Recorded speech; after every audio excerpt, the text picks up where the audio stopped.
গাড়িগুলো আসতো এই একই কাজের জন্য। এই গাড়িটা তার চেয়ে একটু আলাদা। আপনাদেরকে আরও ভালোভাবে দেখানোর জন্য একটু ঘুরিয়ে দেখাই, চলুন।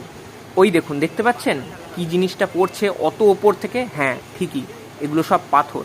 এবং সেটা ডাইরেক্ট রেল লাইনের উপরে পড়ছে না, পড়ছে একটু পাশে গিয়ে, আর ওইভাবে ওপর থেকে ওগুলো ফেলা হচ্ছে।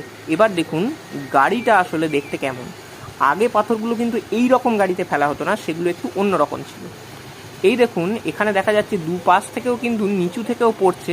মোট 4 জায়গা থেকে পাথর পড়ছে, আর সামনে একটা 5টা জায়গা মোট। এবার গাছের গোড়াটা একটু ভালোভাবে লক্ষ্য করুন, দেখুন, বুঝতে পারছেন? হ্যাঁ, ওই যে পাথর পড়ছে। আর এখানে এই পোলের সোজা দেখুন, ওই দেখুন পাথরটা কিভাবে পড়তে পড়তে এগিয়ে যাচ্ছে। ওটা কিন্তু দুদিকেই পড়ছে। আর এখানে দেখুন সমান হচ্ছে, এখানেও পড়ছে। ওই যে দেখা যাচ্ছে সোজা লোকটি দাঁড়িয়েছিল, দুপাশ দিয়ে পাথর পড়ছে আর ওদিকে সমান